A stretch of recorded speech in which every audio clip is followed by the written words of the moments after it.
Bonjour. Excel est excellent pour donner des courbes les mieux ajustées pour une série de données.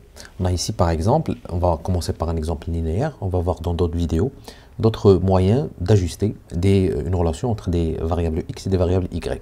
X ici, ce sont les heures travaillées par des employés. Et on a ici la production, le nombre d'unités produites que ces producteurs ont réalisé. Alors, on va voir que sans bien sûr passer par le calcul de B0, l'ordonnée et B1, pour une droite de régression, on peut directement trouver ça sur Excel qui calcule bien sûr tout ça en arrière-plan.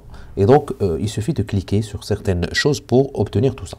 Alors, on va d'abord insérer bien sûr un graphique, un nuage de points, et on va voir cette relation entre x et y. Donc, x ici, bien sûr, c'est le nombre d'heures travaillées. Regardez, ça commence quelque part vers 35, quelque part, voilà, 36, 35 ici. Et donc, on voit bien que cette relation est linéaire. Alors, il suffit de sélectionner ces points et d'aller sur cliquer droit et de chercher Trendline. Trendline, droite d'ajustement, quelque chose comme ça en français. Et vous cliquez sur droite là. Alors, il va vous donner bien sûr le choix. Et bien sûr, il commence par défaut sur l'aspect linéaire. Alors, ce qu'on peut faire, c'est Display Equation on Chart, c'est-à-dire qu'on va montrer cette équation. Cliquez dessus, il va vous donner cette équation. Alors, ensuite, vous allez juste aller augmenter peut-être la taille de cette équation. Peut-être c'est beaucoup, hein, 16 c'est suffisant. Et on a ici notre équation. On voit bien que la pente elle est positive, 5,6975. Et on a ici l'ordonnée 12,54. Donc voici la droite de régression. Alors, si on veut faire des estimations grâce à cette droite, et ça c'est très très pratique et rapide sur bien sûr Excel, il suffit de copier.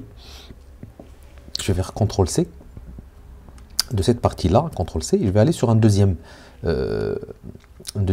feuille Excel, et je vais bien sûr juste coller ce que je viens de mettre. Alors, il faut juste rapporter un petit ajustement. X ici, c'est, je vais faire multiplier par quoi? Par ma variable x, d'accord? Et bien sûr, plus l'ordonnée, et j'aurai une estimation. Donc, heure travaillée ici, heure travaillée, et bien sûr ici, production.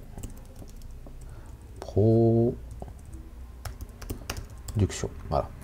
Et estimation. Voilà. Donc, il suffit bien sûr de descendre parce qu'on a copié la formule et vous aurez des estimations par rapport à chaque x. Donc, ici, bien sûr, il va fonctionner avec ce x. Ici, il fonctionne avec ce x de 41. Et c'est tout.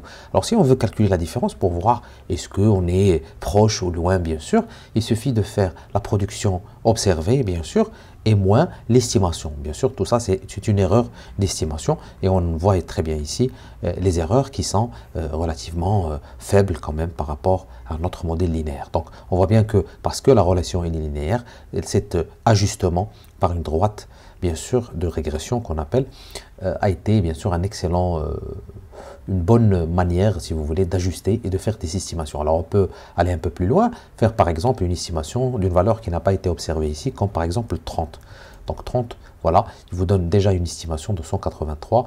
On peut faire même 50. Par exemple, ici, on aura une estimation, etc. etc. Voilà, donc voici comment on peut utiliser Excel directement, sans bien sûr passer par le calcul des coefficients de la droite, et bien sûr faire des prévisions directement.